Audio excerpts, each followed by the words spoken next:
Good evening and welcome to the Bangalore International Centre for this evening's talk by Naren Sreenivasan titled The Living Cauvery, Exploring a Forgotten Aquatic Wilderness. This program is in collaboration with the Wildlife Association of South India. If you're here for the first time, the BIC is a space for informed conversation, arts and culture. You can sign up for email notifications of our programs on our website. Less than 1% of the Earth's surface is covered by freshwater habitats, yet these ecosystems support nearly half of the world's fish diversity. They are also among the most threatened ecosystems on the planet. The Cauvery Basin, the second largest river basin in peninsular India, is perhaps one of the most heavily utilized river systems in the country. Yet, despite immense ecological pressures, it continues to support a remarkable assemblage of wildlife. Today, Naren Sreenivasan shares his decade-long journey exploring and documenting the critical aquatic habitats of the Cauvery Basin, from radio tracking large Mahseer to rediscovering fish species once thought extinct, helping us to see the Cauvery not merely as a source of fresh water, but as a living ecosystem. This event is part of our programming for World Environment Day, and we have a whole series of programs this week. I hope you'll join us later in the week as well. To briefly introduce the speaker, Naren Sreenivasan is a conservation biologist with the Wildlife Association of South India, a Bengaluru-based group that works to protect the Cauvery River and its wildlife. Over the past decade, his focus has been on researching and promoting the critically endangered humpback Mahseer as an ambassador species for river conservation. His work brings together science, community engagement, and a lifelong love for rivers. An avid angler himself, Naren has spent decades by the water, listening, observing, and learning from the people and species that depend on it. In this program, he will share stories and insights from over 10 years of fieldwork in the Cauvery Basin. A reminder to please make sure your mobile phones are switched off or on silent mode. Please check. The session will open with a short skit that draws attention to water issues in Bangalore, focusing on freshwater and water security by students of Sparkling Minds School. This will be followed by Naren Sreenivasan's talk, and we'll conclude with audience Q&A. So let's begin by welcoming on stage Lakshita, Archita, Madhvik, Nikhil, Parinita, Anika, Hasini, Sharvi, Vihan, and Mrityunjay.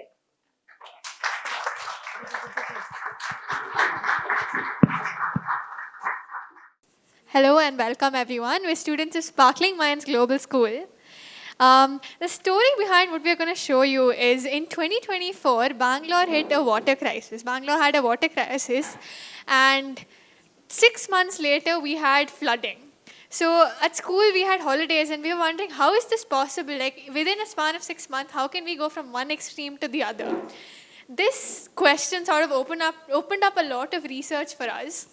We interviewed experts, spoke to urban planners, spoke to hydrologists and other experts, and we understood the waterscapes of Bangalore.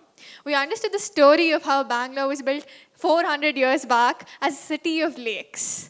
And that is what this performance started as a performance to raise awareness about the lakes of Bangalore. But it has given us various opportunities to connect with many people, especially with Naren Sir and Vasi. And we've learned a lot more about not just the lakes, but the rivers, the Mahseers, and all of that. And this is a culmination of our learnings that we want to share with the citizens of Bangalore and beyond. Thank you.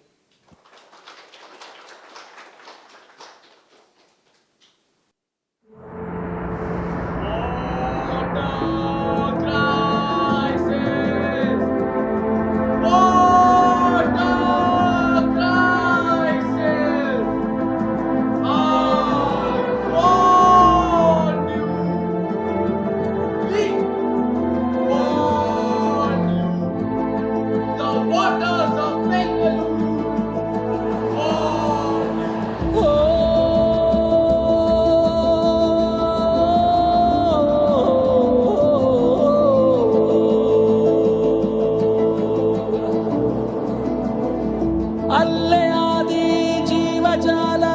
ಅಲ್ಲೇ ನಮ್ಮ ನಿಮ್ಮ ಮೂಲ.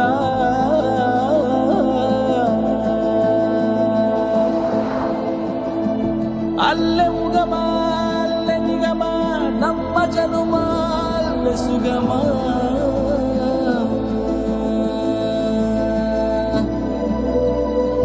ಮೊದಲ ತೊದಲ ಕಲಿತ ತೀರ ಕಡಲ ಊರ ಸೇರಲೆಂದೇ.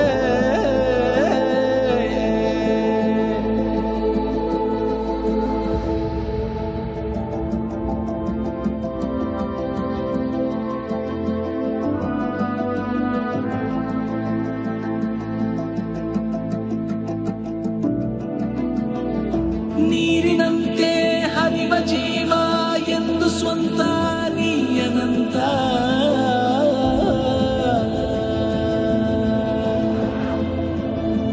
ಕಡಲ ಸೇರಿ ಮುಗಿಲ ಜಾರಿ ಮತ್ತೆ ಕಡಲ ಸೇರೋ ಯಾನ.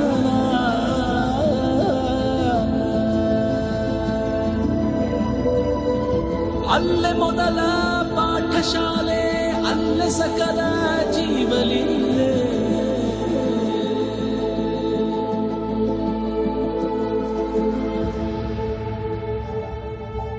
ಅಲೆಯೂ ಕರೆಯ ಬಂದಿದೆ,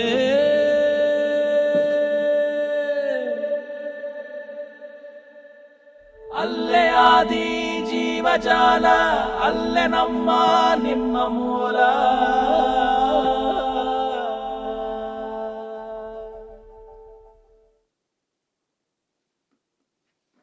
I warn you! We warn you! The waters of Bengaluru warn you! Bengaluru was once a city of 1,000 lakes. 1,000 lakes! But today, only 183 remain. Only 183! Bengaluru's lakes were Never meant to stand alone. They were built on Rajakaluways, streams that danced with rain. The lakes spoke to one another, joining rivers in a chain. Arkavati and Dakshina Pinakini. two beating hearts, but our blood flows in a single vein. Connected through Cauvery, now we struggle in pain. The lakes are dying, and the rivers are crying. Can you hear them? Do you feel them weep? We are the Mahseers, A keystone fish species, reflecting the health of rivers. We hear Cauvery crying. She travels 100 kilometers or more to reach Bengaluru's thirsty shores. She is the city's lifeline, its flowing song. But when her rivers weaken, her burden grows strong. We hear her heartbeat. We die when she can't breathe. along with us, they die too. Our unique, irreplaceable, biodiverse crew. The smooth-coated otter, The mugger crocodile, the purple frog, and many more. we don't die alone. You are one of us. When we die, You die too. Godavari, Tungabhadra, Krishna and Cauvery. Our home, our rivers are life-giving. They flow from the western Ghats. We call her mother. Ma, Amma, we need her to survive. she needs us to thrive. But Every use, every abuse is slowly killing her. every dam you build, Build every forest you cut. every biodiverse zone you encroach. Encroach. She weakens. She falters. She chokes. Mahseers. A keystone fish species reflecting the health of rivers. When water was released for your agricultural needs. Do you know what happens to me? When new species were brought into my home. Do you know what happens to me? In times of drought, you hoard water. Do you know what happens to me? When water is throttled, I swim to shallow waters with no space to play, to breathe, to jump, to swim. All together, living on the brim. With just 2 more feet of water, I can be on my way. But no! In the end, I passed away. I can't breathe. I can't move. When the river stopped flowing, we died too. Now, we're on a red list. Perishing against our wish. But even amidst this crisis, there is still hope. And that hope lies within you, us, the citizens. Yes, there is still hope, and that hope lies with us citizens. There's a lot that we can do together. Water harvest in our communities, compost in our communities. But we believe that all of it starts when we feel belong to our city. So that's what we're inviting you to do. Come, join us in feeling belong to our city. Adopt a lake that you know. Adopt a water body that you're aware of. Build a community around it, because we believe that a lake with a community is a lake with a future. Join us on our Child in the City heritage walks to know more about the stories of Bangalore. Join us in our local lake, Jakkuru Lake, to be a part of our community and know more about the stories of rivers, lakes, and all the other species that call them home. Thank you.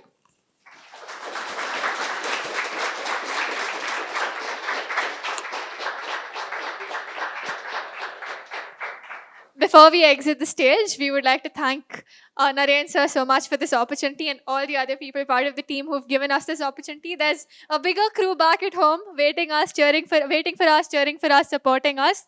We have our back-end team around too. Thank you so much. And we're also looking forward to taking this to many, many more spaces. So if this performance touched you, do invite us. We would love to come share the story with more people. Thank you.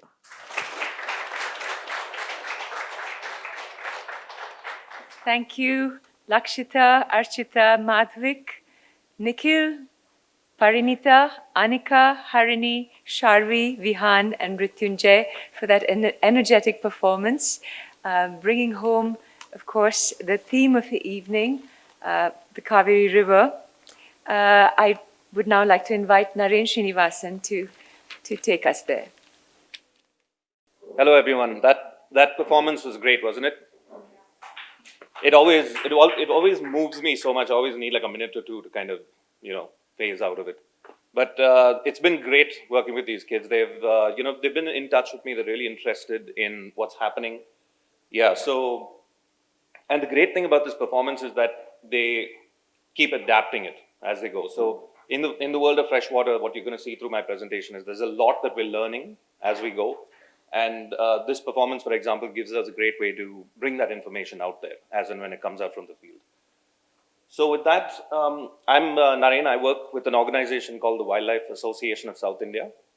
It's an NGO based in Bangalore. It was actually registered back in 1972. So it's quite an old organization, perhaps one of the older wildlife societies that is still out there today. And 1972 was the year, of course, when the Wildlife Protection Act came into play.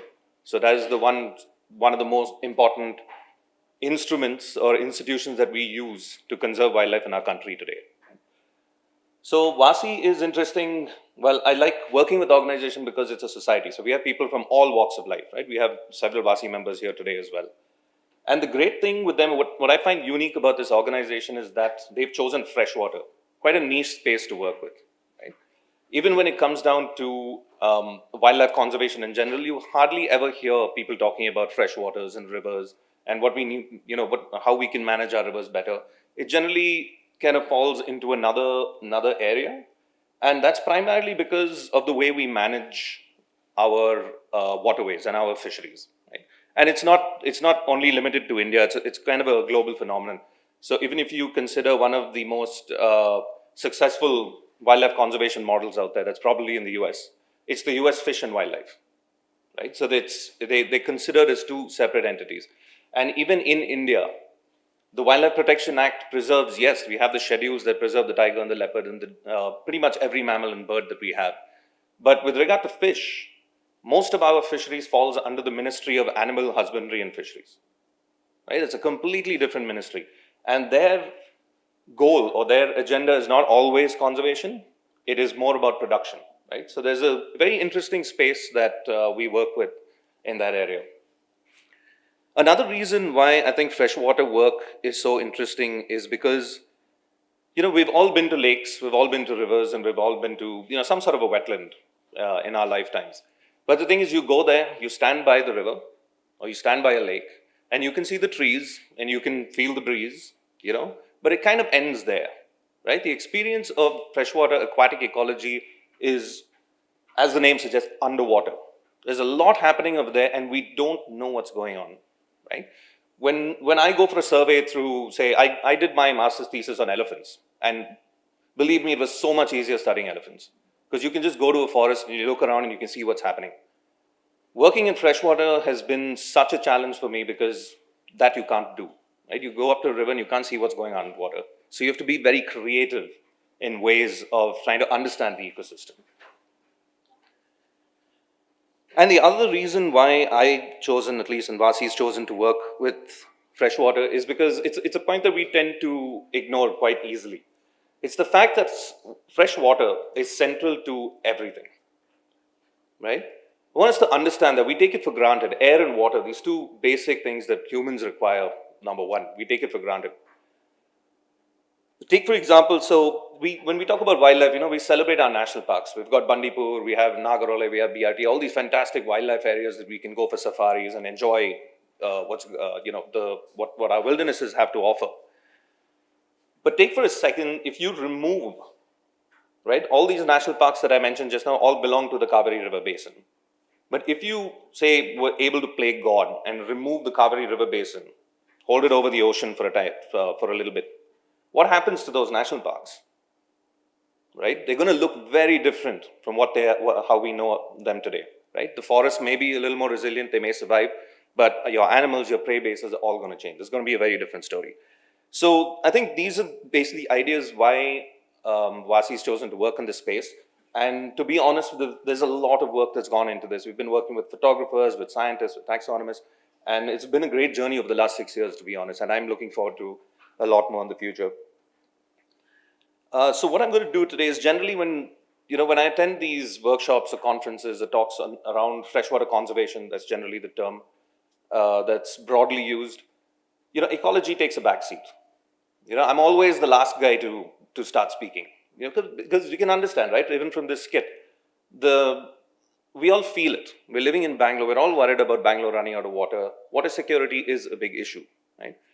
But I would argue, from what I've seen over the last decade, running around along these rivers, is I know where that water is actually coming from, right? And it's equally important for us to focus our attention on the source of the water, rather than getting, flustered in what's happening in our cities. Both are important. But today, what I'm going to do is I'm going to flip the tables a bit. More than talking about water conservation and how we can use STPs and maximize how or efficiently our water runs through our taps, I'm going to talk more about the life that's out there, right? So with that, isn't that a beautiful image, right? This is a rendering of all our river systems, all our major river systems in the country. I actually saw this first when I was at the Azim Premji University, and it's beautiful, right? So we don't want to, right now I don't want you to focus on, oh yeah, that's the Cauvery Basin and that's you don't need to identify which river basin is where. What I want you to pick up on is the sheer diversity that we have. Each color on this map represents a river system, right? The Cauvery has 10 major river systems. So when I talk about the Cauvery today, I'm not talking about just that one river snaking through our state.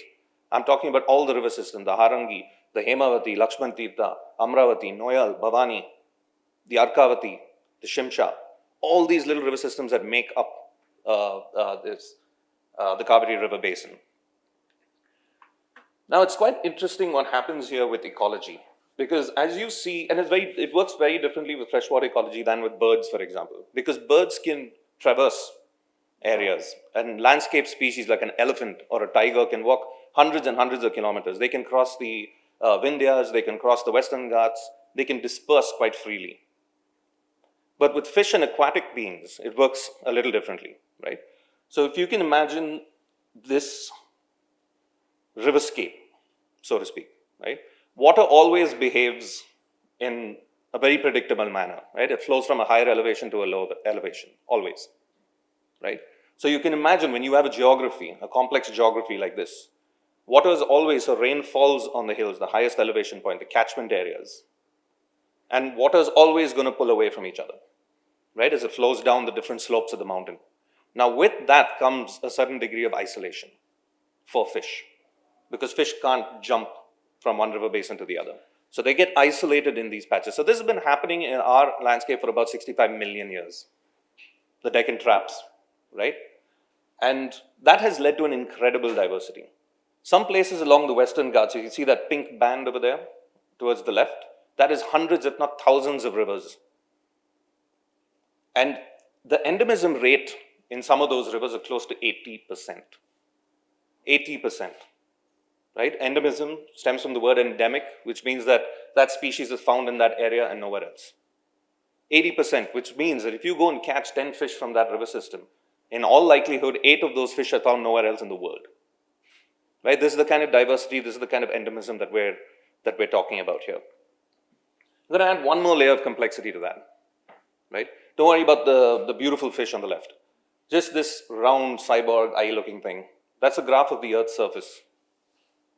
Yeah, and we've all studied in school and college that 75% of our Earth is covered in water, 25% is covered in land. We all know this, right?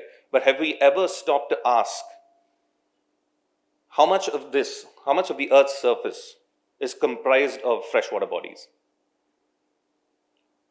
Right? Think about that for a second. You're out driving to Mysore along the expressway. How often are we passing a bridge? How often do we pass by lakes? It's quite rare, right? It's less than 1%. Just less than 1%. And all this sheer diversity, we're talking 13,000 species of fish alone, survive in this less than 1% space.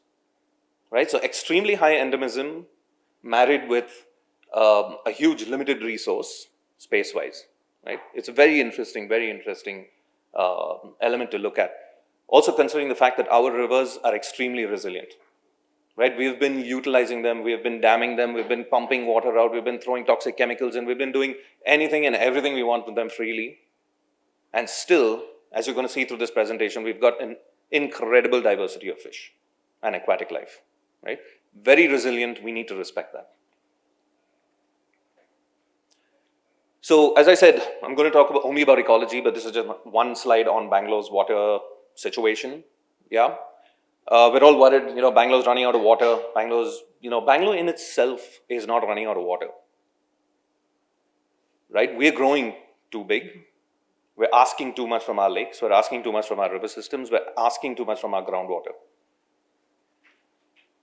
I borrowed this image from the Well Labs. It's actually available on Google. So if any of you all are interested, just Google, where does Bangalore get its water from? And this will pop up and you can study this closely. But I'm just quickly going to run through it. We get almost 1,800 million liters of rain per day on an average that falls on Bangalore city. Right? Now we're hitting the monsoon and we're going to see a lot of this water. Right? How much of that water do we actually end up using? It's about 1.3%. Right? Rainwater harvesting, that's a topic that's been around for a while. But in the end, we're only able to use 1.3%. Yes, there is a certain amount of groundwater recharge happening. How much? 148 MLD of that 1,800. That is very low. Of course, we need our rivers to run, so we'll not mess with the runoff. We want rivers exiting the city as well. That's how things happen naturally. Less than 50% of our water actually comes from the Cauvery. right? Just under 50%. Let's say 50% of it comes from the Cauvery. Out of that, during that journey, 100 kilometers away, and possibly around 300 meters in elevation, we lose about 23% of that water. We've got leaky pipes, right? And I'm first-hand witness to this. Just some time ago, we were on a fish survey in Shivanasamudra. That's where we get our water from. And we were walking down this route, right? And there was a stream that came in front of us, a valley. And most of the valleys in this area are annual, so that they will dry out during the summer. And this was peak summer, so we didn't expect to find anything in there. So we said, all right, we'll cross this valley and continue on. We get into that valley, and what do you know? There's a flowing stream there with incredible wildlife. We saw sambar and elephant standing right next to each other. And we were like, what's going on here? So we followed that stream upriver for about 3 or 4 kilometers, and we finally ended up at the Bangalore water supply canals. Right, so the pipes are leaking, the water's going in, that stream is flowing through the air. Me as an ecologist, I'm not complaining about that. But point is, we can be more efficient in the way we transport our water. We're extremely good at pumping water out of our groundwater system. We're very bad at putting it back in. Our wastewater, right? We've got about 1,900 MLD, all of this put together. When we utilize it, there's about that much water remaining. So what do? We reuse 2.7% of it. The rest of it, tata bye-bye, we don't know where it goes. There are 2 major river systems heading out of Bangalore. Let's just dump it there and then we'll see where it goes, right? So Bangalore is not running out of water in itself. We're mismanaging it. All right. So with that, no more Bangalore water supplies. I'm going to get into ecology, right? And I want us to really, really connect with the ecosystems that are there around us. Like I said, Cauvery, the river basins, all its rivers, the tributaries and the hill streams, they're all central and integral to many of the national parks that we love today and all the wildlife that we celebrate in our state. So the next time, and we all here interact with water in some way, right? We have a glass of water in the morning, or we're having our bath, or whatever it might be. I want us to start, there's a little exercise I've been using and it works really well. I want us to start thinking about how we share a glass of water with this melanistic leopard. Right, this fantastic photograph is taken by a friend of mine, Philip Ross. He's also a WASI member. This is a photograph of a melanistic leopard from Kabani. So when we're drinking that water, why not, right, spend half a second or a second and be like, oh yeah, you know, there are black leopards out there that are drinking from the same water, sharing the same resource. You go for a shower, right? I want you to think about this beautiful animal. This is a photograph taken by Barbara, my lovely wife. She's sitting up here in the front row. We actually watched this elephant for about 3 months, right? He came to this spot. This is on the Cauvery. He came to this spot, unfortunately, to die, right? He had a terrible wound on his leg, and it was really festering. And for an elephant that weighs that much, to have a wound on your leg is a pain, because every time you put your foot down, you have to deal with all of that. So this guy chose to head down to the Cauvery, this beautiful, pristine spot, and live out his days, right? He would go into the water, the buoyancy would help with the weights on his leg, right? All the little fish would sit and feed on all the little maggots and cleaning up his wounds. And we share space with these kind of animals and these kind of phenomena that are taking place out there. Even the scary ones. Right? The Cauvery Basin has one of the largest populations of Indian mugger crocodiles anywhere in the peninsula. A huge population of them. Yet, again, we cross rivers, we cross lakes. When have you guys seen a crocodile last? Right? And these guys have been around for way, way longer, from the time of the dinosaurs, right? At one point, they actually used to hunt on land.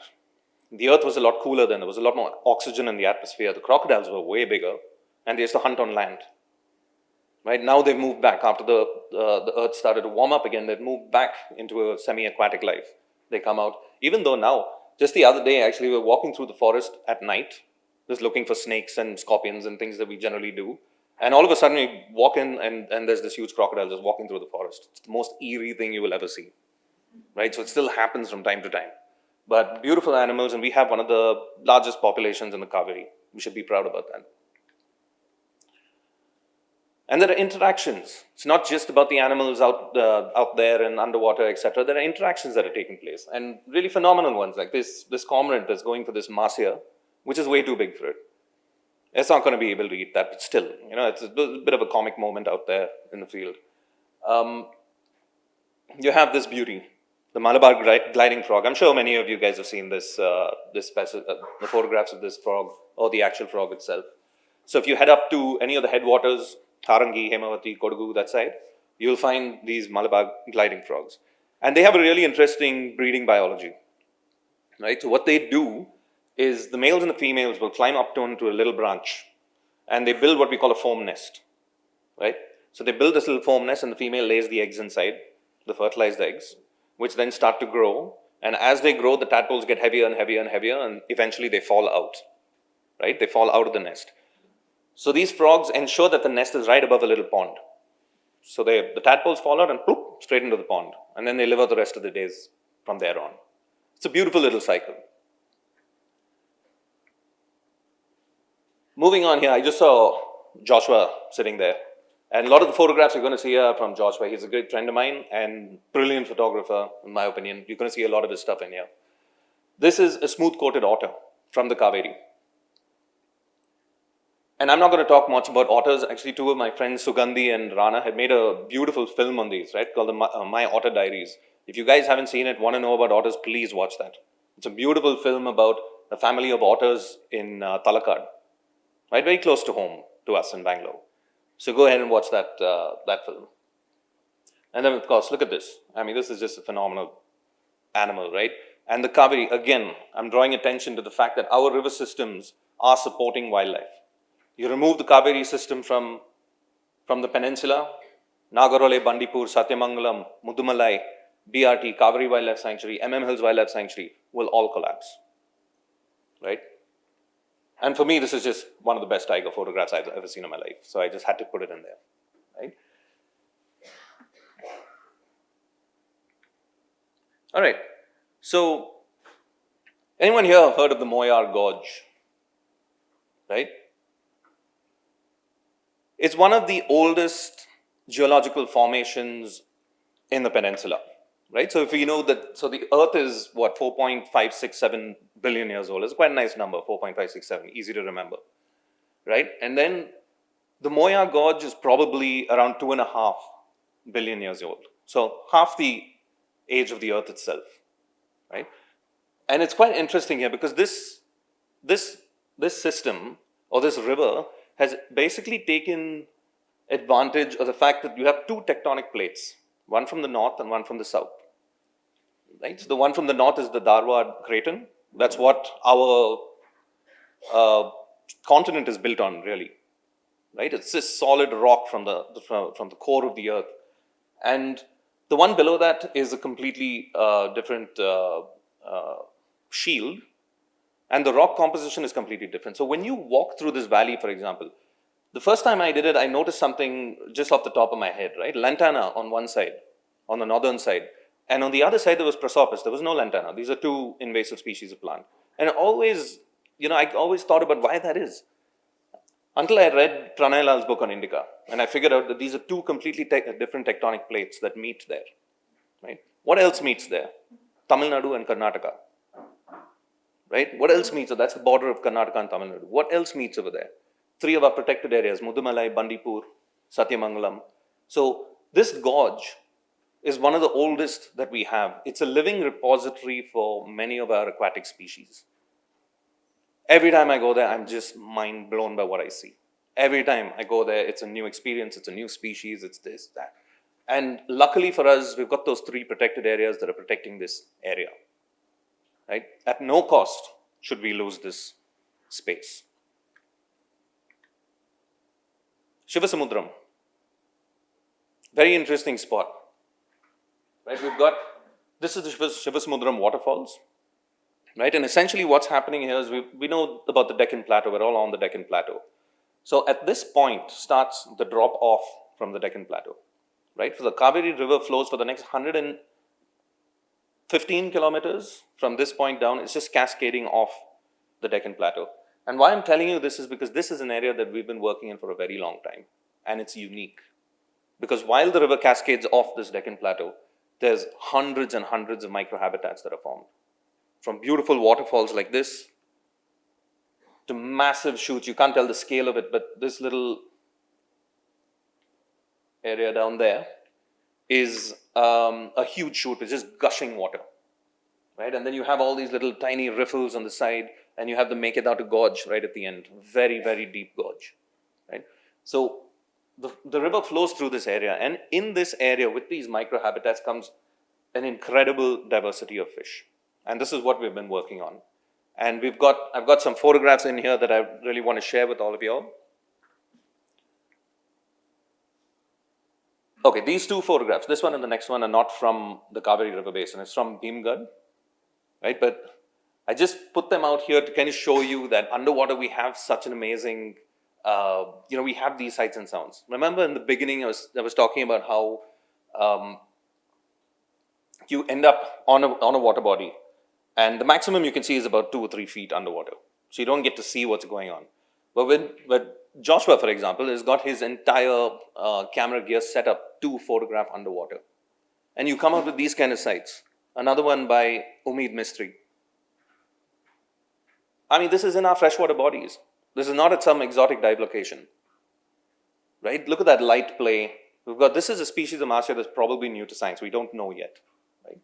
There's some Dawkinsia and some Salmostoma up there. Just an everyday underwater situation. Right?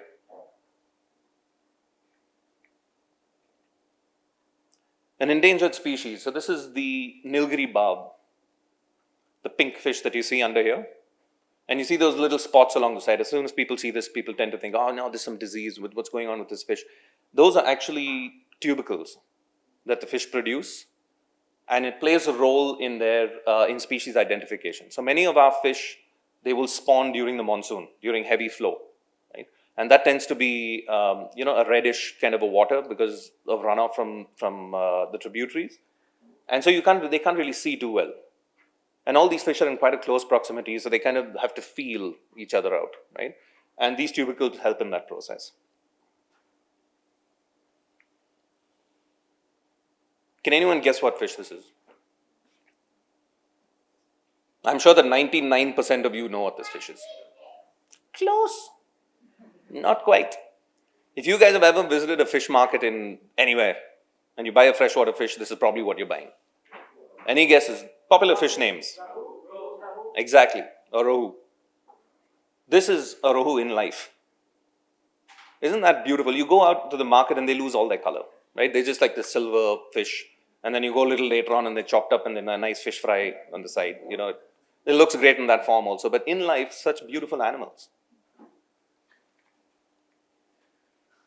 This thing, right?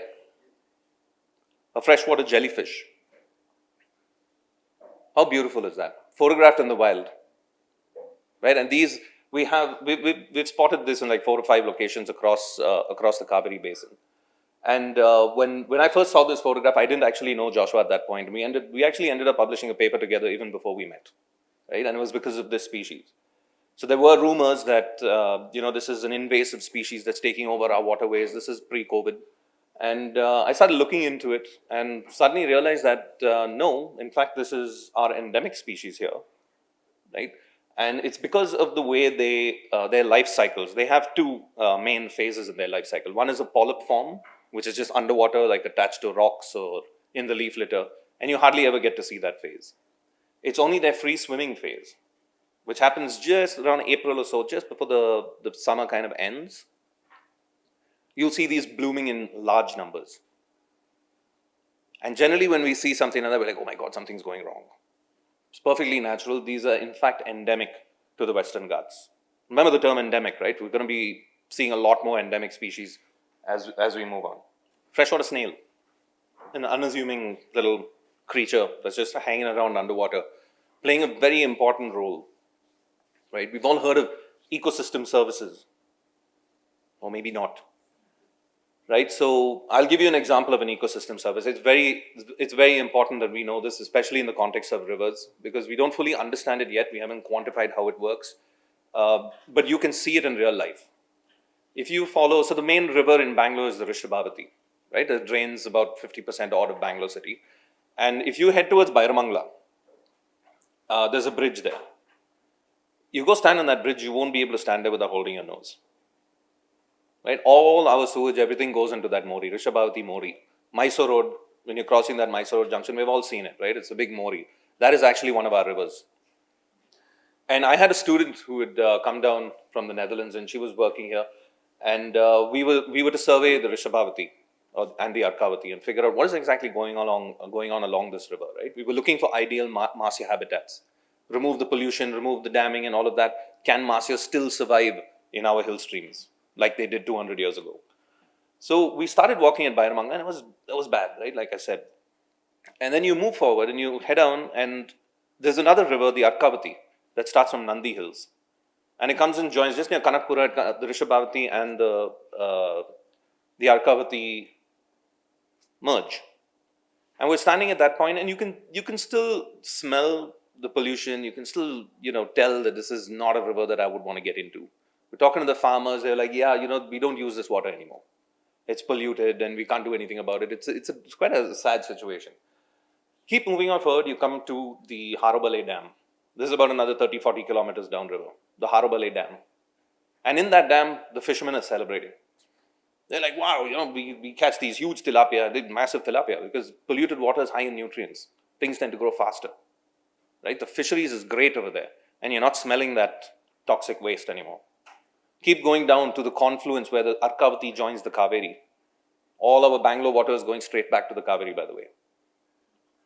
Go down there, and people are sitting there taking selfies, taking reels, swimming around, jumping around in the Arkavati water and having a great time. So what's going on here? There are no sewage treatment plants along that stretch. Right? These are ecosystem services that are in play. If I give you an example, if you visit any of our sewage treatment plants, right, around Bangalore, you'll notice that the first thing, they have this huge cistern that's about the size of this room and massive pumps that are just pumping water out, agitating that water. Huge amount of power, everything is going into that. What is it doing? It's essentially aerating the water, because that's the first step towards breaking down microbes. What is a river doing? A river's tendency is to flow, right? If a river stops flowing, it's not a river anymore.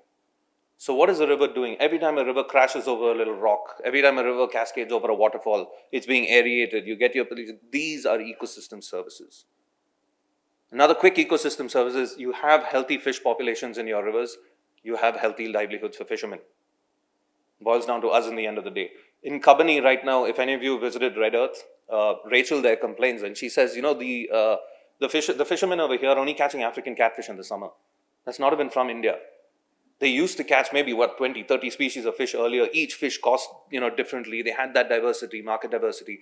Now it's all gone. You got one species of fish. Ecosystem services. These are in play. This snail, for example, the unassuming snail, is in there filter feeding constantly. It's got a role to play, playing an ecosystem service. Freshwater shrimp. These guys are fun. You go stand by a river at night or late evening, and you shine a flashlight in the water. You know how, when you're casually walking through a forest and you put your torch on and you see a tiger in the forest? You know how their eyes kind of light up? Yeah, it's the same thing with these shrimp. You'll see them darting around all over the place. So when you see those little golden streaks here and there, you're looking at these freshwater shrimp. All right, so that brings me to, can anybody tell me what the time is? Sorry, I don't have the... So that brings me to two projects that we're working on right now. Very interesting projects. And I think it's, and some of it was covered in the skit that you saw earlier, right? This project is, so India has incredible wildlife. We already know about that, right? We may have picked up a field guide here and there, books introducing you to the snakes of India, right? The Ashok Captain book. That's a book that I grew up using. Beautiful book. I love it.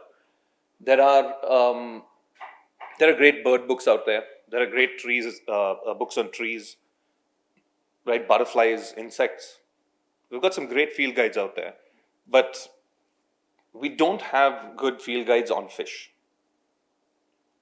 right? So this is something that we're trying to work towards. Don't get me wrong. Fish are perhaps one of the most studied taxa when it comes to taxonomy.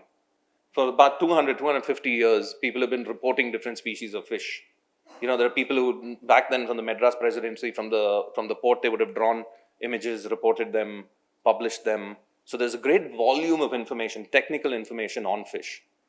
But what we miss or what we lack right now is a good book that kind of puts this all together and gives us images that we can work with, right, in a fun way. So it's a cool little project that we're working on, very challenging work. Like I said earlier, I've worked on elephants in South Africa. I was in Agumbe. Some of my colleagues are here, Neeti and Gautam. We're running around behind king cobras for like 2 years. We followed this one snake for 2 years trying to understand what it's doing. Different terrains. The hardest terrain I've ever worked on is on rivers. Because it's, we're just not meant to be there. It's as simple as that. You're not meant to be running on up and down on rocks and this and that, and you're slipping and falling, and it's very difficult. You've got to keep your mind engaged. And another thing is you're looking at fish all the time, and all of a sudden you look up and there's an elephant standing there, right? So it's got to be on all the time. But really, really interesting to work on these riverscapes. So what makes it more challenging with this project is that we have to be very careful with the fish, right? Like I said, if you pick up a field guide now on fish, most often than not, it's going to be an illustration of the fish, or it's going to be a photograph of a dead fish.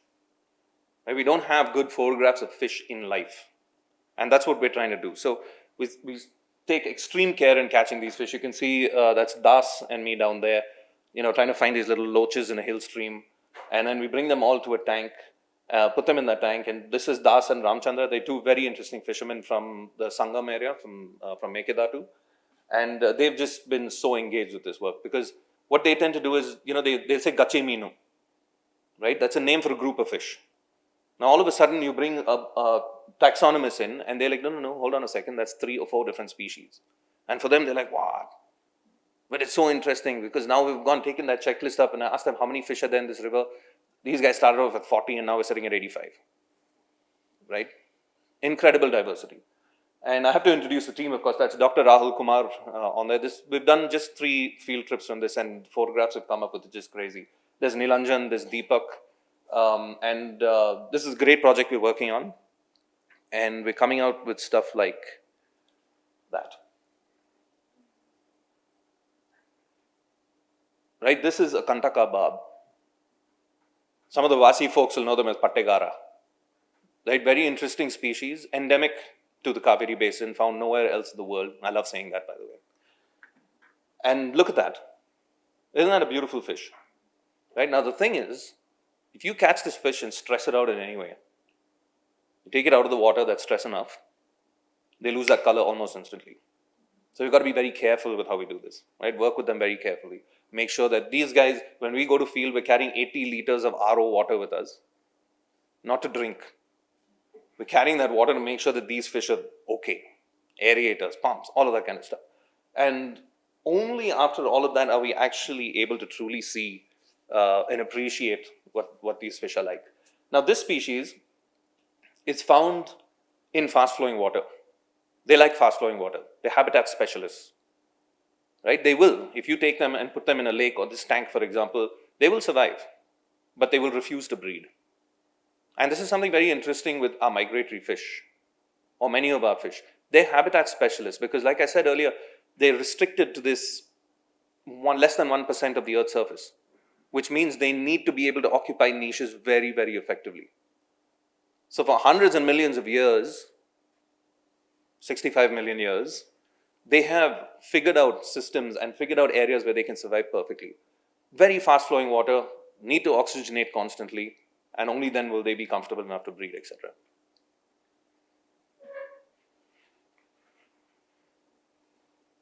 What about that? I mean, come on.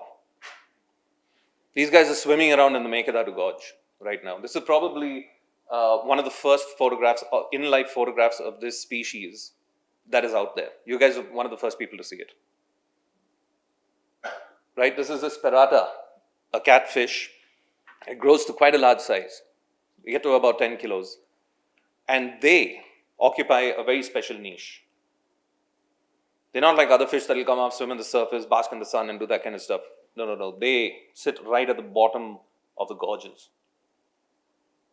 40 feet deep, 100 feet deep. And that's where they live, right? And when you live in that kind of a space, you also need to figure out a great way to breed, to protect your young, etc., etc. So what happens with these fish? They build nests. You guys heard about fish building nests? I've heard about king cobras building nests. Fish? Yeah? Tilapia? Any of you seen tilapia nests?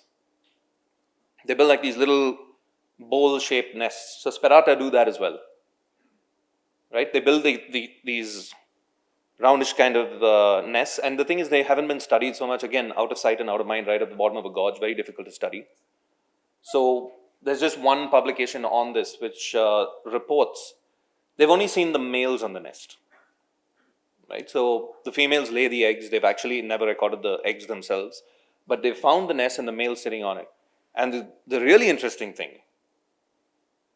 is that they develop like a nice puffy stomach and it go red underneath. This is not in breeding condition, but they'll go red underneath. So apart from protecting the brood and protecting the nest, they're also producing mucus cells from the bottom of their stomachs.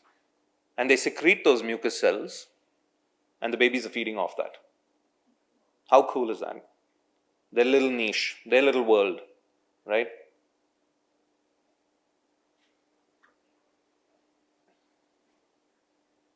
I don't know if you guys can see the, I don't know if you guys can see these perpendicular, okay, oh, there it is. These perpendicular lines coming down, those are all sensory villi. To keep the fish completely alert or completely aware in a space where there's practically no light. There's an interesting fish that was described 3-4 years ago from Meghalaya. You guys might have seen it in the news. Our Prime Minister also was involved with that. It's a cave fish, the largest cave fish, I think, on the planet, if I'm not mistaken. And it's a Mahseer, but they've been living and evolving underwater with zero light for so long they've lost their eyes. Right? I think I may have a picture in here somewhere in the end. If I remember, I'll show it to you all. This guy's tough as nails. Quite literally. I mean, they've got those spines sticking out the back and they're just defense mode. And they're tough fish, right? These things can stay out of water for like 3-4 hours without a complaint, as long as they're kept moist. There's a photo down here of this fish, right? These are air breathers. They can breathe air. They do quite well outside water. And it's not uncommon if you find these guys walking from one water body to another, right? My water body gets, I don't know, somebody throws liters and liters of milk into water. I still don't understand why we do that, but say somebody pours liters and liters of milk into my water body, no problem for these guys. They'll just up and whoop to the next one, pop in there, and then they're fine. They do their thing. And it's quite interesting to see them move and walk around as well.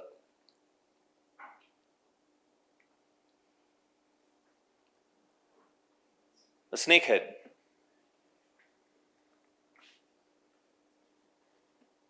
These are really, honestly, if I were to choose another species to study, apart from the Mahseer, it would be these guys. Very interesting biology, very interesting link to people as well. They're highly predatory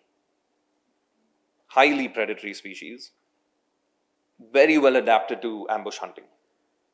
Right? A frog by mistake drops into the wrong water body. Within half a second, he's gone. There's no escaping these guys. Right? Another very interesting thing is because of the way their bodies are designed, the shape of their body, very unique, right? Quite unlike many other fish which have those prominent spines that'll, you evolved for so many years to perfectly maneuver water with those strong spines and all of that. And then humans come about with nets. And then you get stuck in it because of your strong spines. Ironic. These guys don't have those strong spines. So they've survived all the netting that we've put our lakes through for years and years and years and years. They survived it because they will hardly ever get caught in nets, because they can easily find their way out. In gill nets at least. Another interesting thing about snakeheads is that they're obligate air breathers. Right? We've grown up learning about fish, and fish have gills, right? And fish can breathe underwater. It shouldn't be an issue for fish to stay submerged. But these guys have to breathe air. If you kept this fish underwater for 20 minutes, 25 minutes, will actually drown. Right? Obligate air breathers. Another very, very interesting thing about them is they are amazing parents. And I'm going to give you guys a little tidbit. So you can go down to Sankey Tank, right? And just by that walkway, the pathway, while you're walking, if you just keep a lookout on the side at the right time of the year, now is a good time to do it, you will see these with their brood. Right? They're breeding quite well in the Sankey Tank. So you can go and actually witness this up front. We don't have a photograph of it yet. Joshua, I'm going to come to you later for that. But we don't have a photograph of that yet. So I can't show you that, but you can actually go see it yourselves. Right? I have seen this one point. Remember, I was a kid then, and I didn't even know about any of this. So I remember walking down this river, this area that had this huge sand bank underneath, slow flowing water, and had clear water. So I could see rocks, I could see the sand underneath. And all of a sudden, two of these chanas, right, black, they look black from the top. Each fish must have been about that big. Both of them come out, kind of swirling like that. It was so surreal.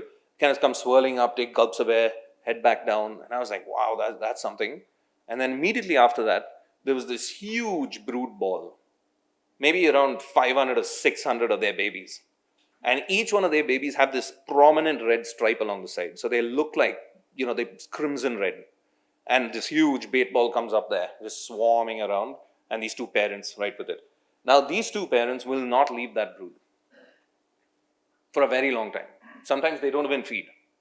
In fact, they get super aggressive. I've heard stories about, in Sankey Tank actually, of, they have these ducks and swans of whatever swimming around there, and they got too close. And these guys, the parents will actually jump out of the water and grab them by the beak. That's how aggressive they are.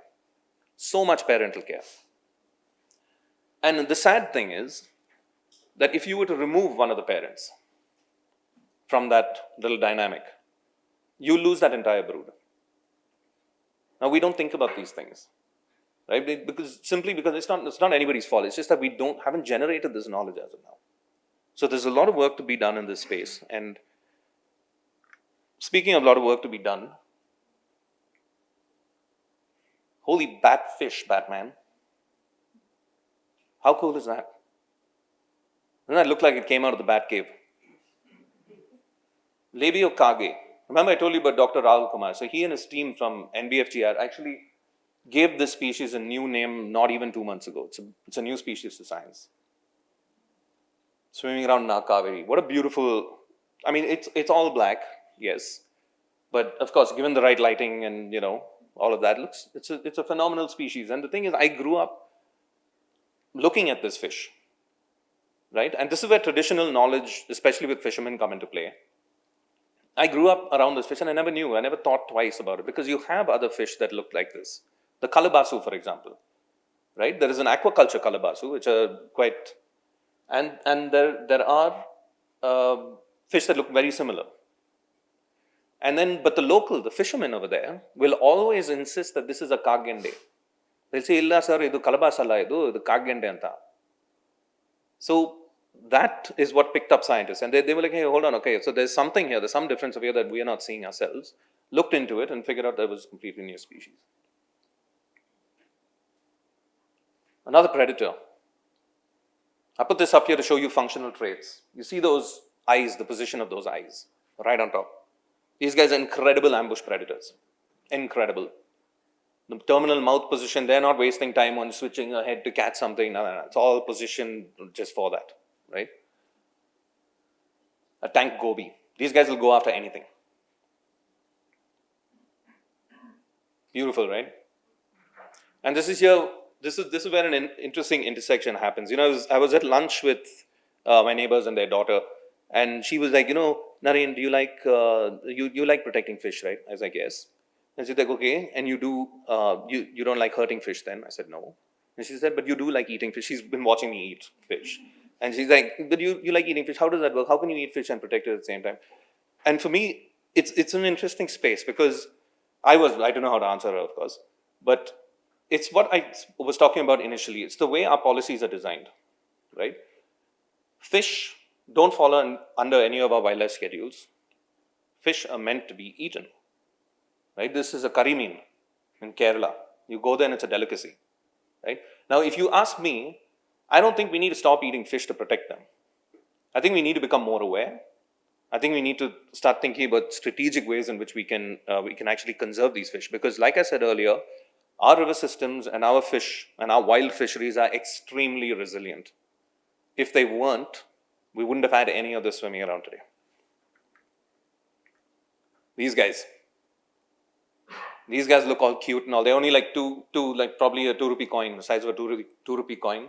These guys are little terrors. Remember, I was telling you about all these fish living in the same area. So it's so important for you to find your niche to thrive. These guys have found a very unique niche. I don't know if you can see it in the photograph, but down here, you see those tiny razor sharp teeth. Yeah, and that's when it gets suspicious. Well, why are you so small? Why are you translucent? And why do you have those kind of teeth? You put them in an aquarium, and they will start feeding off other fish's scales. That's their niche, right? They're translucent so that they can't be seen easily underwater. And they'll just come out of nowhere. So just imagine you're swimming around doing a thing and suddenly there's just 2 jaws coming at you. It's scary, right? But yeah, Chandanama, that's their niche. One of the rarest catfishes in the Cauvery today. This is a cylind catfish, right? And that's Das over there. He's the fisherman I told you about earlier. This is the cylind catfish. A beautiful specimen. You don't get to see these kind of specimens. Of course, if you ask my dad and Sushil sitting down here, they will tell you stories about cylind back in the day, where you can find them pretty much throughout that entire area. Right now, over the last 15, 20 years, it's only being reported, 10 to 15 years, it's only been reported from the Mekedatu Gorge. Only.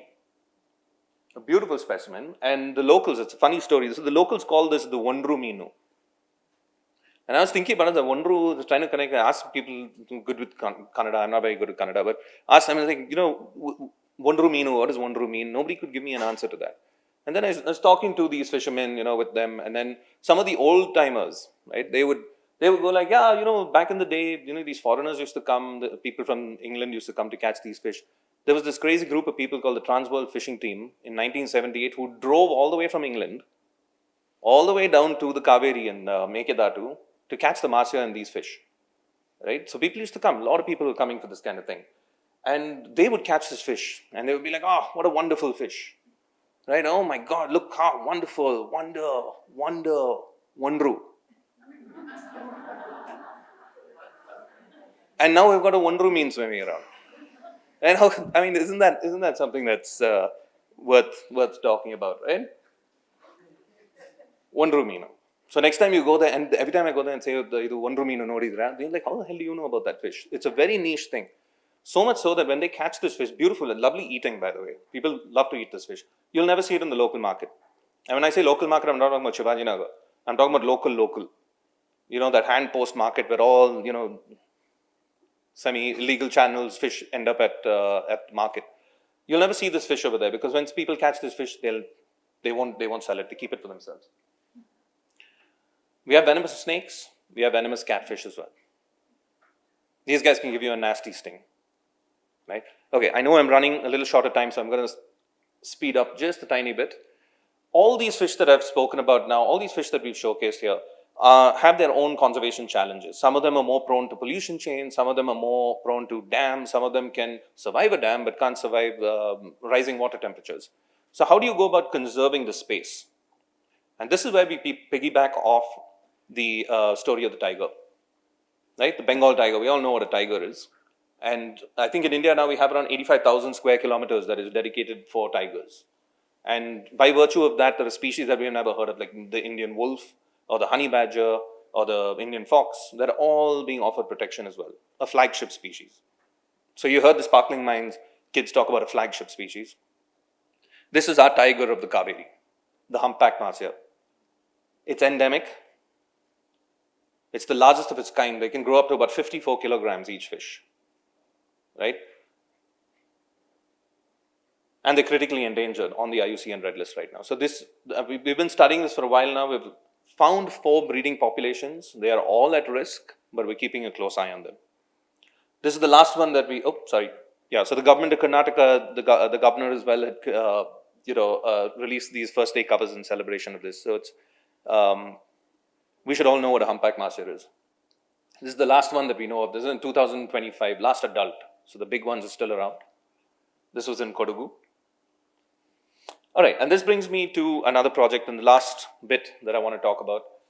This is a project, this is the Mahseer radio telemetry project. My colleague Neeti is here. I can't see her, but I know she's here somewhere. And she's been doing this work in Coorg for a while. And now we brought this to the Cauvery Wildlife Sanctuary.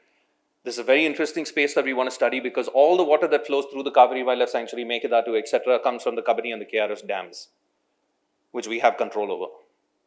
Right? So it's very interesting to know how these fish are adapting to our changing water needs and water uses. So essentially what we do is put a little transmitter on the back of the fish. You can see it down there, the little brown speck. That gives out a signal. We're able to pick up on that signal with our antennas, and we're able to follow them and understand what they do. So we're doing this right now. I've got two interns from Chennai sitting over there following these fish up and down. Again, tiresome work.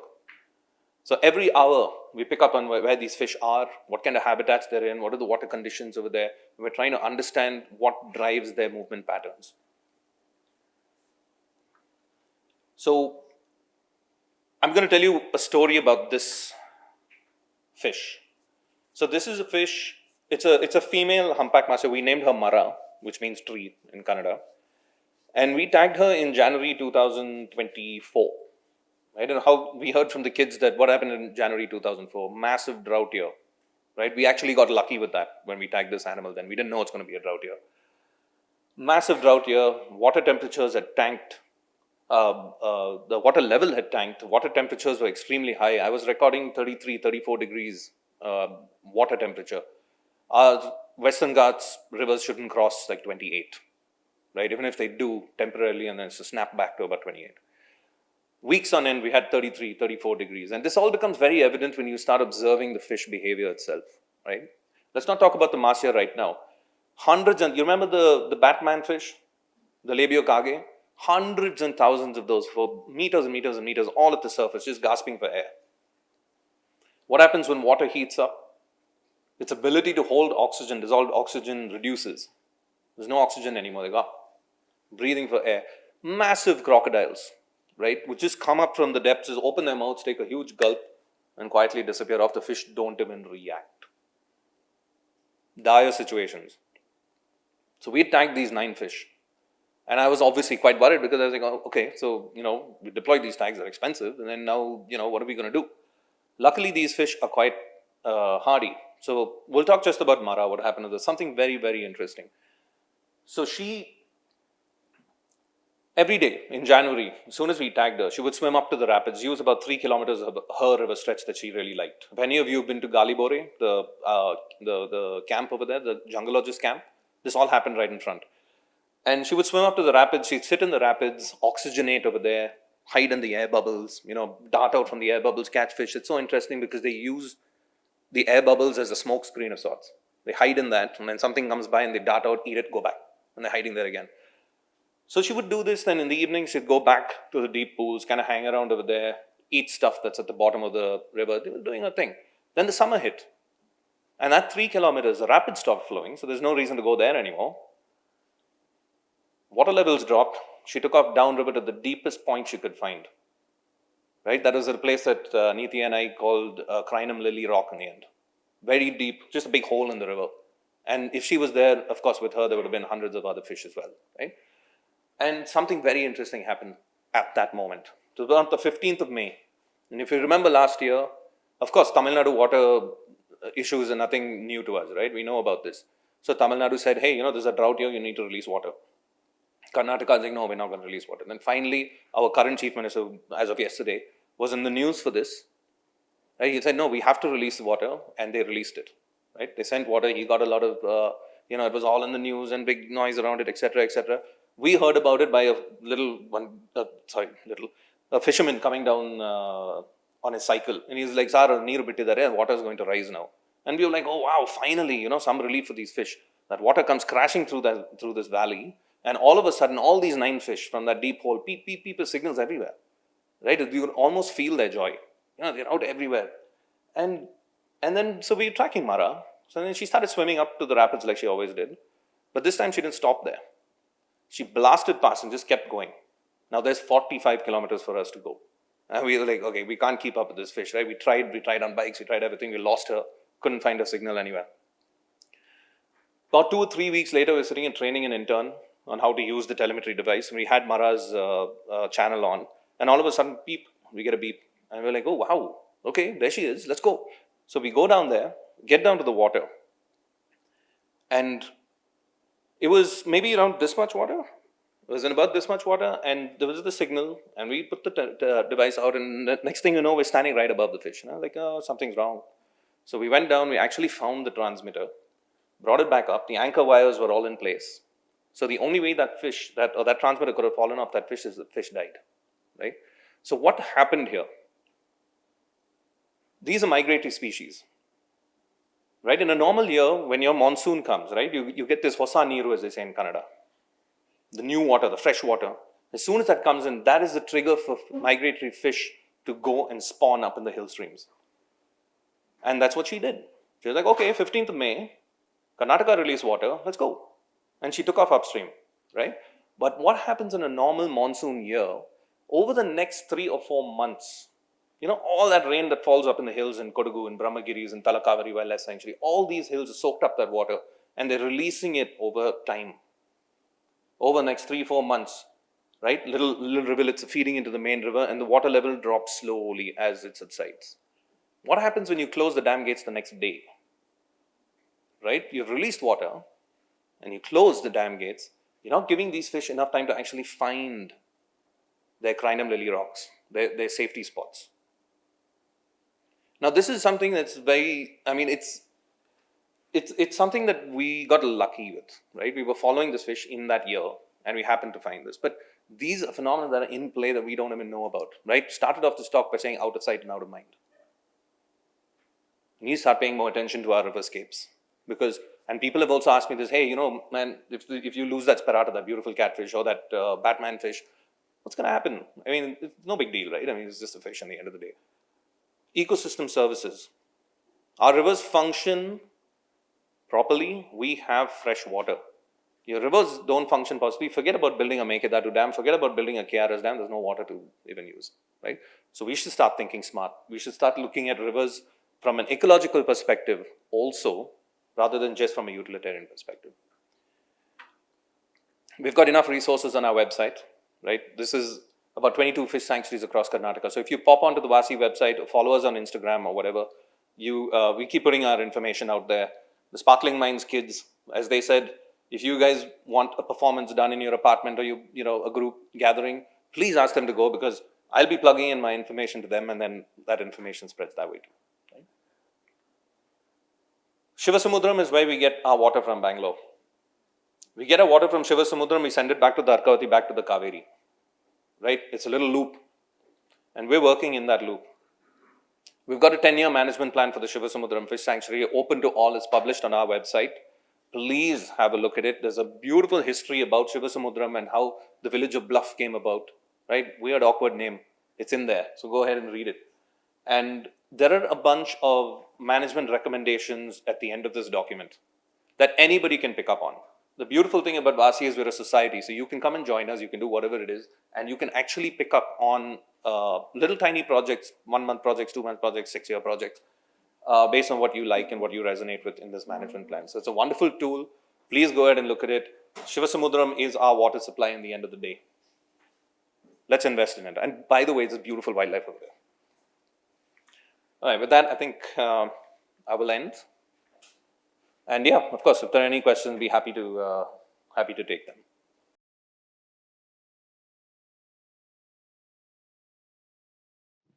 Yeah, good evening. My name is Kiran, and I came across this coastal society as well, that in the West Coast.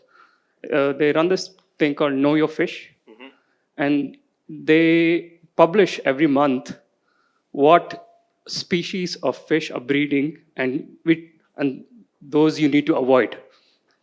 But I don't know if that sort of a publication exists for the freshwater fish.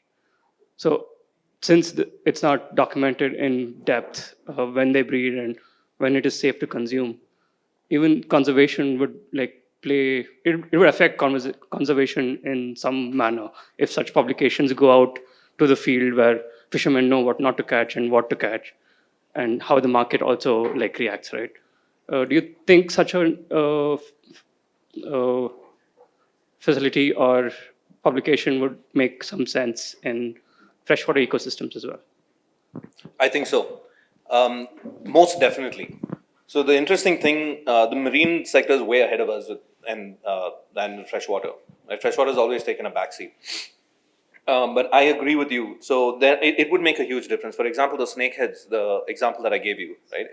If fishermen weren't actively targeting them then, it would make a massive difference. And it's not only just the fishermen, the commercial fisheries, but we also have a new breed of anglers that have come out, and they need to be informed as well. So we're in constant discussions with groups, but definitely putting out a publication with breeding cycles is something that I think we should definitely get to. Thank you for that suggestion. For sure, we will.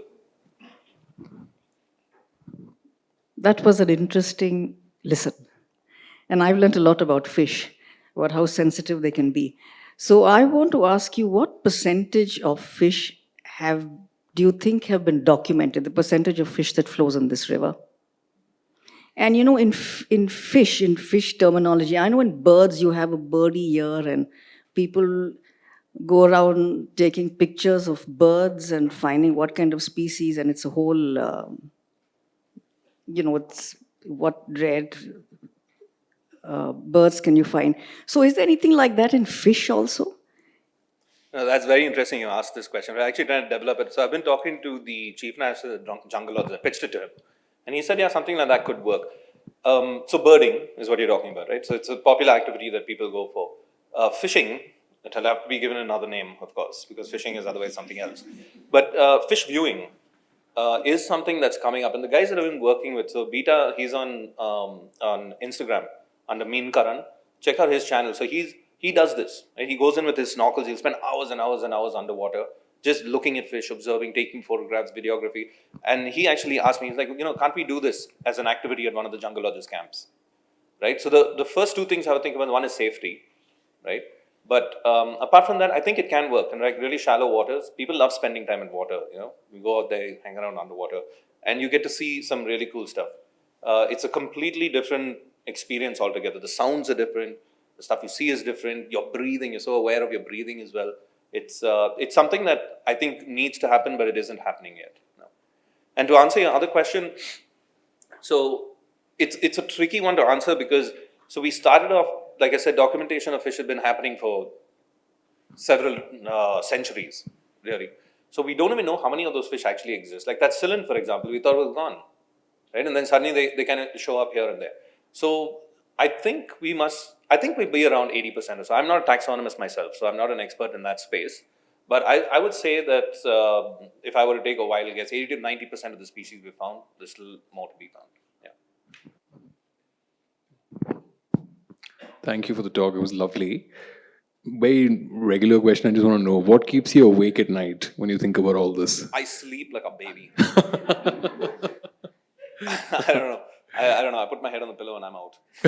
No, I think I've been working in this space for quite a while now. So I'm kind of, yeah, it's something that I naturalized inside me.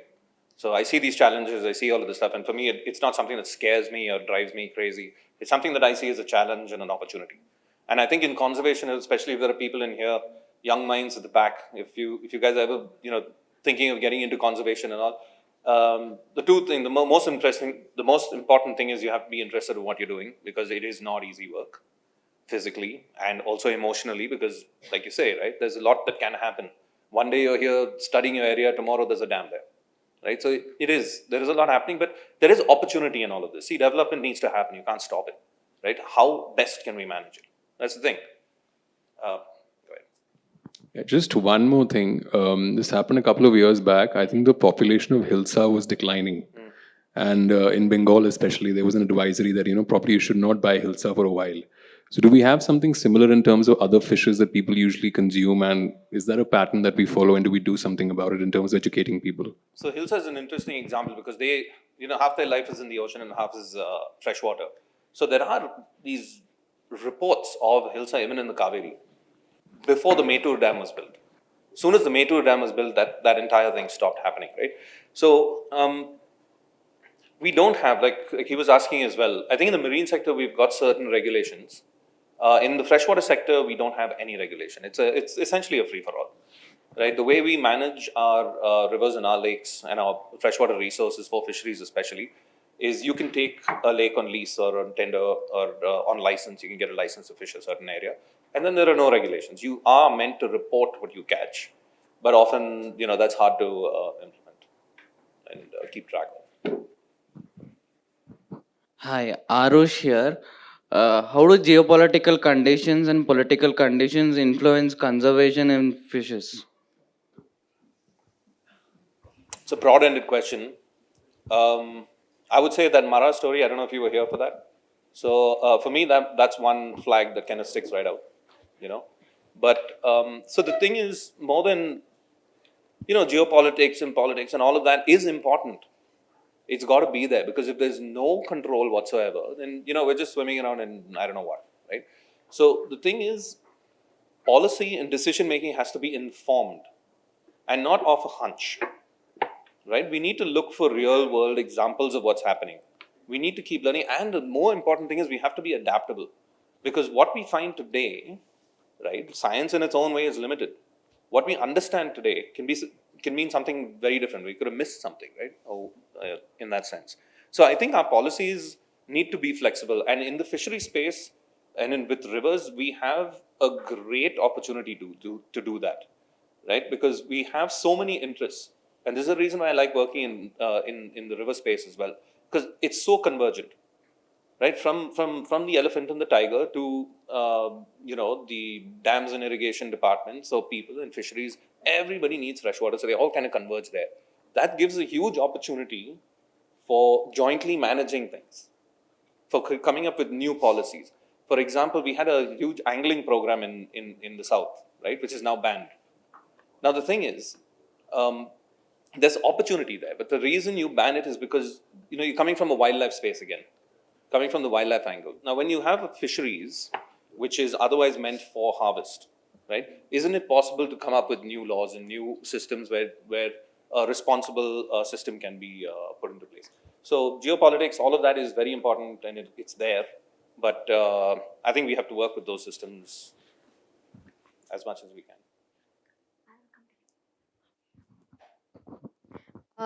So you were talking about a bunch of different species and how these fishes survive. You were also talking about the book as a project that you were thinking about the fish. So there's more that people can learn about it. So there's knowledge awareness. But beyond the knowledge, beyond that level of awareness, how do you know there'll be action? Like what are you thinking about so people actually think of conserving them and protecting them rather than just reading and viewing them? That's a fantastic question. It all starts with knowing what you're protecting. You can't protect what you don't know, right? So this is only step one. There's step two, there's step three, there's step four. For example, out of this project, there may be new species that come up, right? We're learning from the radiotelemetry as well, from the radiotelemetry study as well. And that's tying into how water is being leveraged from dams, right? So all this information, it comes up to scientists, it comes up to citizens at the end of the day to use that information and translate it into policy. And that's when the actual change happens, right? There's another way of doing it, which is to not look at it top down, but from bottom up, right? You go in, like the fishermen that you saw in these pictures, go and start talking to them. Be like, oh my God, see, this gachi mean that you thought about was only one species, actually 6. And then they start talking to their friends, and they're like, oh, this gachi mean, then the breeding thing can come into play. They're like, oh, this sperata, that beautiful fish we saw, is breeding at this time of the year, let's not disturb it. Local people as well, who live, they understand these systems better. And generally, they're more prone to listening to these kind of ideologies. So there are 2 ways to go about it. It's always a balance between them. Hi, very interesting session. So what I would like to know about, the 2 governments you said when they release water, it helps the fishes. So is this knowledge being passed to the respective departments so that they survive on? Then second one is, if you know any species is getting endangered, can you do help breeding and then increase the population of that species? Thanks. Yeah, so we haven't passed this information on yet, because we will ideally want to publish this first. And then, once it's peer reviewed, etc. And the problem with this is this specimen was just one example. So if you weren't really want to publish it, there would have to be several other. So this is a long-term study. right? 10 years, 15 years. And that's the time it takes to learn from these kind of ecosystems. Sorry, I missed your other question. If you know any species is rare, can you help artificially breed and make? So that is very possible. That is very possible. The problem then becomes it has to be done responsibly. So that first map that I showed you of all the little river systems, the risk there with the breeding programs is that you take fish that belong to one river system and go and put it into another. Right? That is a problem. Because these are endemic species, they've evolved to be in a certain place. Now, when you take a species from another river system, introduce it somewhere else, there are a whole bunch of complications that come with that. So, breeding programs are dicey. They are, in a worst case scenario, yes, we will go to that. But I think even before that, what we can leverage is the incredible resilience that these populations have. Right? Even when it goes bad, when you release even like 5 or 10 fish from some other system, and they just take over the waterways. Right? When you have fish that are so capable of breeding and being successful, if you pay right attention, tweak things here and there, the right things, species will come back on their own. Naren, last question. Hi, Naren. Lovely to see such young minds over here. One of the questions that they asked about what action we would take. I think the primary action that is going to go on in future is going to be them. I would like you to also go on to the invasive species that are going to be very harmful for us. And it's these young minds who get into conservation who will be able to tackle that. Little emphasis on that. Thanks, Tosha. So, invasive species is a problem in the aquatic space, right? I showed you wonderful photographs of our native fish. I didn't show you anything with the invasive fish. But I think we've recorded close to about 17 species in the Cauvery so far, right? Not all of them are established per se. So any exotic that comes into a certain area doesn't necessarily have to become invasive, right? So you have exotic invasives, and that's the problem one. The African catfish, for example, the Nile tilapia, for example, the gambusia. Just this morning, I was having a conversation with a colleague that, around Bangalore, people are becoming more and more conscious. So even the NGOs around Bangalore, when they do lake restoration projects and they want to stock fish to control mosquito populations, you go straight to the gambusia. I know that's alien to many people here, but that's an exotic species, right? So do we have native species that we can utilize instead? That was a conversation we were having. So about 17 species that we've documented so far. The interesting one was actually this bala shark. So if you go to any of the aquariums, you'll see this one silver fish with a black V-shaped tail. That bala shark, we found a wild specimen in Shivanasamudra. So we keep finding specimens, unfinding them, etc. Some of them have established for sure. One thing that I've noticed personally in my surveys is as soon as you get closer to a tributary that comes from any sort of city, that's when you start finding these invasives. The Paku also is another one that's coming up now. Actually, Neeti is working, maybe you guys should talk to Neeti later. She's working on an interesting project where they're trying to look at how you can monetize these invasive fish species. Because what's happening a lot is even in Kabini, etc., those same fishermen who are complaining that we're only catching African catfish in the summer, they're taking the fish and throwing it back in the water. Right? Why? Because they don't know what else to do with it. Right? So if you can create a market incentive for them to remove it, that system could actually catch. Right? So they're using it for pet feed, for example. So ideas like that are something that could definitely pick up. Okay. Hello, sir. I grew up on the banks of a river and we virtually survived on fish. And a lot of people, I come from Kerala. In one of the riverside, my village used to be there and we grew up on fish. A lot of people used to live by catching fish, selling it in the market or even gifting. Now suddenly what has happened, a lot of things have worked against the fishes of our rivers. One is the poison, the pesticides that are flying from the cultivating areas.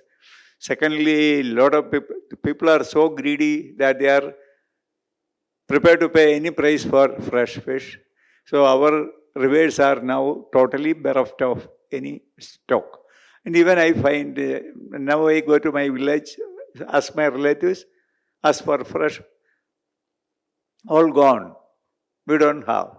So in the government, instead of giving and subsidies, saying the lives of fishermen and all that, they should have, the breeding stations where they are able to breed huge quantities of fish, small fish, and they should live in the rivers so that they can survive there and be productive. And secondly, of course, our current chief minister says that there should be a total ban on during the fawning season. There should be a total ban on fishing because that is the easiest time to catch them because they are mad with the murky waters and all that fresh water coming. They are very easy to. It is very easy to catch them. So they are planning that. The other way around, I was feeling that the government should set up laboratories where they are able to, create more and more young fish, and they should be able to release it to the rivers. I think it's a very important point you bring up, sir. And I think the question here is what kind of species, right? So so native species, yes. So what the government is doing right now is we have what we call the Indian major carps, right? So that's rohu, katla, mrigal. Then there's the common carp and the grass carp. And these are being produced, like you said, in the hundreds and thousands and millions, really, and released all over our reservoirs for people to catch and for people to eat. Now, this actually comes with its own set of issues, which we leave aside.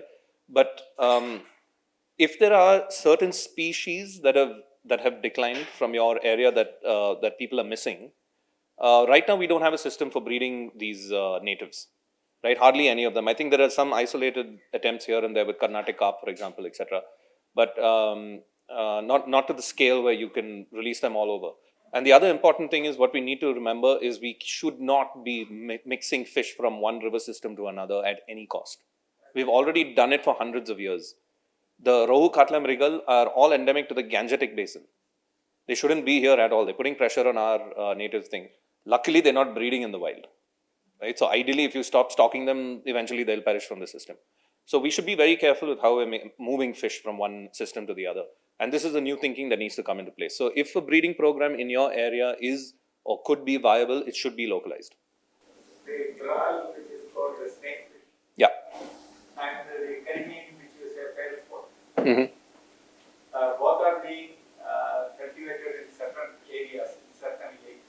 Yeah. Other than that, our lakes are probably free of water. I can understand. Continue the conversation. Thanks. I think we can continue the conversation after the outside. A big thank you to Naren Sreenivasan for opening our eyes to the aquatic ecosystems of the Cauvery, our much-loved river that supports not only us, but this remarkable wealth of wildlife. Thanks to the students of Sparkling Minds School for their skit, and thank you all for coming. It's good to see a full house on a weekday. As I mentioned at the outset, this event is part of our programming for World Environment Day, and we have a host of programs coming up, talks, walks, workshops, and a quiz on Sunday. So please check out our website for further details, and hope to see you back. Good night.